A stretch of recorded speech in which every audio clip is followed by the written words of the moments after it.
Olá, galera do canal Caiafa Master. Hoje nós vamos falar sobre o grande caça que um dia a Marinha dos Estados Unidos da América, US Navy, já operou, o Grumman F-14 Tomcat. Criado no final da década de 60 como uma arma para enfrentar os novos bombardeiros empregados pela aviação soviética, bombardeiros esses projetados para atacarem os grupos nucleados por porta-aviões da US Navy, o Grumman F-14 reuniu uma série de novas tecnologias que o tornaram um dos mais letais interceptadores da história. A primeira tecnologia desenvolvida com sucesso para o Grumman F-14 foi, na verdade, o aproveitamento de uma tecnologia desenvolvida primeiramente para o avião ao qual ele sucedeu, que foi o F-111B, a versão que foi projetada para ser embarcada pela Marinha dos Estados Unidos do F-111, que foi um completo fracasso, mas que foi o avião que introduziu o emprego de asas de geometria variável. A Grumman, percebendo o potencial desse tipo de tecnologia, o que permitiria diminuir o tamanho da aeronave quando no convoo do porta-aviões, facilitando a sua movimentação e a sua guarda nos monstruosos porta-aviões nucleares da Marinha norte-americana, a Grumman incorporou a asa de geometria variável ao projeto e adicionou dois novos desenvolvimentos tecnológicos que resultaram na grandiosidade do F-14, o radar AWG-9 e o míssil Fênix, fabricado pela Hughes, que era uma arma que possuía nada mais nada menos que 250 km de alcance, e foi um dos primeiros radares na história da aviação moderna equipado com seu próprio radar diretor, que assumia a navegação do míssil no final do seu voo, confirmava a posição do alvo, né, e realizava o ataque final. O Fênix atacava em mergulho. Assim que ele era lançado e o motor dele ignitava, ele ascendia, né, para uma grande altitude acima da aeronave lançadora, percorria a maior parte desses 200 quilômetros em grande altitude no ar rarefeito, o que aumenta exponencialmente o alcance, e depois ele mergulhava e atingia o seu alvo mergulhando de cima. Não existe até hoje míssil similar ao Fênix. Os russos desenvolveram um míssil similar, o A9 Amos, se eu não me engano, a terminologia, eu tenho que checar isso. Mas o Fênix, o fato é que o Fênix até hoje me parece que ainda não se chegou ao desenvolvimento de um míssil com o mesmo peso, tamanho e efetividade como o Fênix já ofereceu um dia. Alguns mísseis russos têm alcance até maior, mas eles só podem ser transportados por vetores específicos, como o MiG-31, né? O caso também do F-14, que foi o único avião que transportou o Fênix, né? E eles não apresentam a mesma versatilidade e flexibilidade operacional que o Fênix atingiu tanto em serviço com a Marinha dos Estados Unidos, em 35 anos de serviço, né? O F-14 entrou em serviço em 1974 e saiu de serviço em 2006, mas ele ainda continua em serviço em um lugar que muita gente não sabe. Sim, galerinha, o Irã. O Irã é usuário do F-14. Como que o Irã comprou o F-14? A compra do F-14 por parte do Irã foi feita para desencorajar os sobrevoos do seu território pelos MiG-25 Foxbats do seu vizinho de fronteira ao norte, que era a então União Soviética. Olha para você ver como é que a política influi sempre no que está acontecendo no mundo. Quando em 72 o presidente Richard Nixon, né, visitou oficialmente o Irã, foi questionado na época pelo então líder iraniano, Shah Mohammad Reza Pahlavi, sobre qual equipamento mais adequado que os Estados Unidos poderiam fornecer para interceptar os MiG-25. Né? Na época, a Força Aérea do Shah já usava os caças Phantom II e F-5E, e eles descobriram que esses dois aviões eram impotentes para chegar perto do MiG-25, que era um interceptador de grande altitude, e na versão de reconhecimento cruzava o espaço aéreo do Irã de ponta a ponta, voando a velocidade Mach 2,2, Mach 2,5. Ninguém conseguia chegar perto dele. Né? E aí, os Estados Unidos decidiram fazer a venda que eles mais se arrependeram de ter feito na história deles, né? Decidiram vender tudo que os Estados Unidos tinham de melhor, entendeu? Para poder criar um aliado poderoso, não é? Ali numa região fundamental pelo controle do petróleo, o Irã, né? E assim, o governo do Shah Reza Pahlavi recebeu o F-14E Tomcat e os mísseis Fênix, né? O que os americanos não esperavam, aliás, o que eu acho que ninguém esperava, era o fato de que pouco depois desses aviões terem sido entregues para o Irã, ocorreu a Revolução Islâmica no Irã e o Ayatollah Khomeini ascendeu ao poder em 1979. E aí o que aconteceu? Eles tomaram o poder e, obviamente, assumiram o controle da então poderosa Força Aérea Iraniana, né? E até hoje o Irã tem caças F-14 em serviço. Eles são tratados como joias nacionais. Porém, não se sabe muito bem qual é a condição de serviço desses aviões. Muito se fala que os iranianos conseguiram fazer, inclusive, engenharia reversa e conseguiram desenvolver localmente sistemas similares aos sistemas que o F-14 empregava. Alguns analistas chegam a cravar que o Irã conseguiu, inclusive, realizar algumas modernizações no avião, instalar alguns sistemas digitais, integrar mísseis de fabricação russa para serem disparados por esses F-14 iranianos, né? Existe um mito muito grande em torno dos chamados Hellcats, que é o nome que eles ganharam quando eles ainda eram os F-14 do Shah, né? Então, para vocês verem como é que a política é uma coisa interessante. O Irã, que hoje é considerado o eixo do mal, e é um país que sofre todo tipo de sanção econômica e todo tipo de ameaça militar, sofre um controle do seu programa de desenvolvimento nuclear, etc, etc. Esse país perigoso, né, o Irã, no final da década de 70, recebeu 80 caças F-14 Tomcat vendidos pelos Estados Unidos. Não é interessante isso? Né? Como as coisas mudam, o país que hoje é considerado um dos mais perigosos, tá na lista negra de qualquer presidente norte-americano, blá, blá, blá, blá, blá, blá, blá, blá.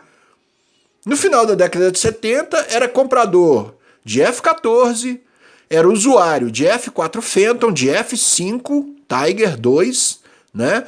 E muita gente não sabe disso, o governo do Shah tinha colocado encomendas para F-16. O Irã ia ser um dos primeiros países a receber o F-16A que estava entrando em serviço no final da década de 70.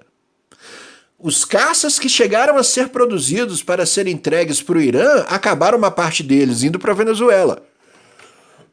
Desculpem. Então, olha para vocês verem como que a política sempre está nos bastidores mudando o rumo das coisas. O Irã, que até 1979 era o principal aliado dos Estados Unidos no Golfo Pérsico, se tornou, 40 anos depois, a maior aberração em termos de política internacional de qualquer presidente norte-americano. Eles não sabem o que eles fazem com o Irã. E, por outro lado, Israel, por exemplo, tem declarado claramente que assim que os serviços de inteligência e de informação do Estado judeu tiverem a certeza que o governo do Irã conseguiu o domínio completo do sistema de produção de combustíveis nucleares e também de enriquecimento de material nuclear para a produção de armas nucleares, Israel se coloca no direito de realizar ataques preemptivos e destruir todo o sistema de produção de combustível nuclear e reatores nucleares do Irã em um único ataque. Essa é a realidade que se vive hoje. O relógio está andando. Mas voltando lá no F-14, qual era a missão do F-14 quando ele entrou em serviço no início da década de 70? Destruir os bombardeiros anti-porta-aviões que a União Soviética tinha em serviço na época, que eram os Tupolev Tu-22M2, as versões M1 e M2. Qual era a missão desses aviões? Eles deviam realizar corridas supersônicas de ataque voando extremamente baixo no oceano e lançar seus mísseis antinavios supersônicos. Eram os AS-9 Kelt e a S-11 Kingfish, se eu não me engano. Eu acho que o Kingfish ele é de uma geração mais antiga. Tinha o Kelt e tinha um outro que eu não me recordo o nome agora, mas eu vou dar uma olhadinha nisso. Esses mísseis eram lançados em ondas. Os ataques eram de saturação, com vários aviões, vários bombardeiros atacando os navios de várias direções para saturar as defesas dos porta-aviões e para que os cruzadores de defesa antiaérea Aegis não conseguissem impedir que pelo menos uma boa parte desses mísseis varassem as defesas e atingissem o porta-aviões. Era assim que então a União Soviética pretendia destruir os porta-aviões norte-americanos, os grupos de batalha de porta-aviões. Qual era a função do F-14?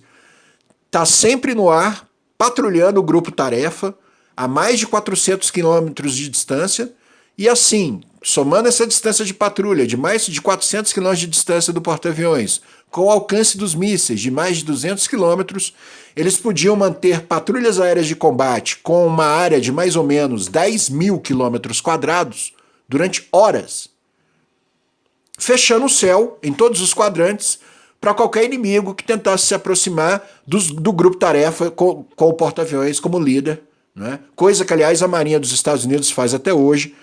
Os aviões que cumprem essa missão hoje são os Super Hornets, né? O F-14 ele tinha a capacidade de, com 4 duplas, 4 elementos, ou seja, 8 caças no ar, era possível você prover proteção numa grande área, muitos mil metros quadrados de área no oceano, né? E o grupo tarefa da Marinha norte-americana tinha a capacidade de controlar de 0 metros até 30 mil metros de altitude tudo que se passava em volta dos navios, né? Eles tinham a capacidade de mandar os F-14 checar, e se tivesse uma atitude não colaborativa ou uma atitude hostil, os Fênix eram usados para garantir que o inimigo fosse destruído ainda muito longe da possibilidade dele poder lançar os seus mísseis no ataque. Exatamente por isso que o Fênix foi desenvolvido com mais de 200 km de alcance. Era um míssil caro, extremamente caro para ser fabricado, caro para ser mantido. Ele precisava de muita manutenção, era um armamento, como é que eu vou dizer, frágil, de uma certa maneira.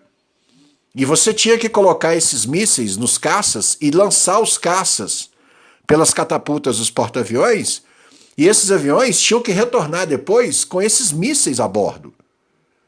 Não é? Normalmente, aeronaves navais, quando elas decolam com algum armamento, elas empregam esse armamento e voltam para o navio mais leves.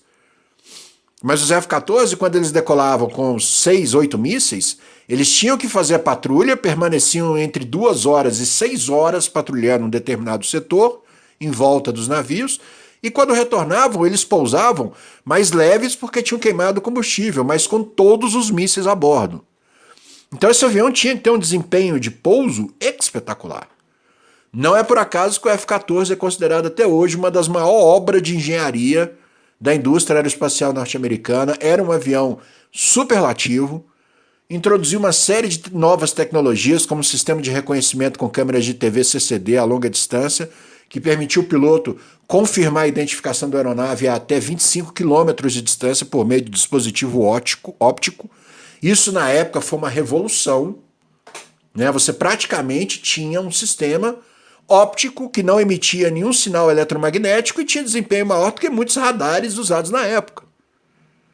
Isso é fantástico. O F-14 era um avião superlativo em todos os sentidos. Agora, eu lamento decepcionar os fãs, a galera que curte muito Tom Cruise, que curte muito Top Gun. Eu lamento dizer para vocês que aquilo que a gente viu em Top Gun em 1986 e que a gente achou tão legal, os F-14 combatendo os MiG-28, que na verdade são F-5, aquilo nunca existiu. Não é mais assim que se combate hoje. Não existe mais um avião virando na cauda de outro avião, com o piloto falando, tem um cara atrás da gente, ele vai atirar, sai dele, velho. Isso não existe mais, isso acabou.